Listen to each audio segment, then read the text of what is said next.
ಕಾಜಲ್ ಅಗರ್ವಾಲ್ ಕನ್ನಡ ಹಾಡು ಹಾಡಿದ್ದು ಹಳೆ ಸುದ್ದಿ. ಆ ಲಿಸ್ಟಲ್ಲಿ ಈಗ ಇನ್ನೊಬ್ಬರು ಕೂಡಿದರು.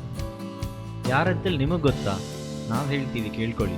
ಪ್ರಿಯಾಮಣಿ ದೇವರಾಣೆ ಬಿಡುಗರು ಚಿತ್ರದಲ್ಲಿ ಈ ಹಾಡು ಹಾಡಿದ್ದಾರೆ. ಚಿತ್ರದ ಡೈರೆಕ್ಟರು ಪ್ರೀತಮ್, ಅವರಿಗೆ ಇದುವೇ ಮೊದಲೇ ಪಿಕ್ಚರ್ ಅಂತೆ. ಈ ಚಿತ್ರದ ನಾಯಕ ಯಾರಂದರೆ ನಮಗೆಲ್ಲ ಟಿ ವಿದಲ್ಲೇ ತುಂಬ ಪರಿಚಯ ಆಗಿದ್ದ ಅಕುಲ್ ಬಾಲಾಜಿ. ಪ್ರಿಯಾಮಣಿನೂ ಈ ಹಾಡಕ್ಕೆ ತಲೆಯಲ್ಲಿ ಹುಳ ತುಂಬಿದ್ದು ನಮ್ಮ ಅಕುಲ್ ಬಾಲಾಜಿನೇ. ಇನ್ನೊಂದು, ಅಕುಲ್ ಬಾಲಾಜಿ ಮತ್ತು ಪ್ರಿಯಾಮಣಿ ಡ್ಯಾನ್ಸ್ ರಿಯಾಲಿಟಿ ಶೋದಲ್ಲಿ ತುಂಬ ದೋಸ್ತಾಗಿ ಬಿಟ್ರು ಅನಿಸ್ತೆ. ಅವರು ಈ ದೋಸ್ತಿನೂ ಪ್ರಿಯಾಮಣಿನೂ ಸಂಗೀತ ಸಾಹಸಕ್ಕೆ ಒಂದು ಕಾರಣ. ಇದ್ರ ಬಗ್ಗೆ ಈ ಚಿತ್ರದ ಡೈರೆಕ್ಟರ್ ಪ್ರೀತಮ್ ಏನು ಹೇಳ್ತಾ ಇದ್ದಾರೆ ಅಂದರೆ, ಇದು ತುಂಬ ಕಷ್ಟವಾದ ಸಾಂಗು.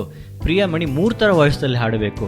ನಮ್ಮ ಹತ್ರ ಪ್ರಿಯಾಮಣಿ ಅವರು ಇದುವೇ ಮೊದಲೇ ಹಾಡು ಅಂತೇಳಿ ಹೇಳಿದರು. ಆದರೆ ಅದು ಹಾಡುವಾಗ ನೋಡಿದರೆ 100 ಹಾಡು ಹಾಡಿದ್ದಂಗಿತ್ತು. ಇದರಲ್ಲಿ ಇನ್ನೊಂದು ಸರ್ಪ್ರೈಸ್ ಏನಂದರೆ, ಪ್ರಿಯಾಮಣಿ ಇನ್ನು ಸ್ನೇಹಿತ ಅಕುಲ್ ಅವರಿಗೆ ಪ್ರಿಯಾಮಣಿ ಹಾಡ್ತಾ ಇರುವುದೇ ಗೊತ್ತಿಲ್ಲ. ಡೈರೆಕ್ಟ್ರು ಪ್ರೀತಮ್ ಅವರು ಅಕುಲ್ ಹತ್ರ ಹೋಗಿ, ನಿಮಗೆ ಗೊತ್ತಿದ್ದು ಒಬ್ಬರೇ ಈ ಪಿಕ್ಚರ್ನಲ್ಲಿ ಇದ್ದಿದ್ದು ಒಂದು ಹಾಡ್ತಾ ಇದ್ದಾರೆ ಅಂತೇಳಿ ತಲೆಯಲ್ಲಿ ಹುಳ ಬಿಟ್ಟಿದ್ದಾರೆ. ಅದನ್ನು ಕೇಳಿದ ಮೇಲೆ ಸರ್ಪ್ರೈಸ್ ತಡಿಲಂಗೆ ಅಕುಲ್ ಅವರು ತುಂಬ ದಿನ ಸುತ್ತಾಡಿದ್ದಾರೆ ಅನಿಸ್ತೆ. ಆದರೆ ಈ ಸರ್ಪ್ರೈಸ್ ನೋಡಿದ್ದು ಯಾರಂದರೆ ಪ್ರಿಯಾಮಣಿ. ಹಾಡ ಕಂಪೋಸೆ ಮುಗಿದ ಮೇಲೆ ಪ್ರಿಯಾಮಣಿ ಅಕುಲ್ ಅವರಿಗೆ ಫೋನ್ ಹಚ್ಚಿ ಸರ್ಪ್ರೈಸನ್ನು ಬ್ರೇಕ್ ಮಾಡಿದ್ದಾರೆ.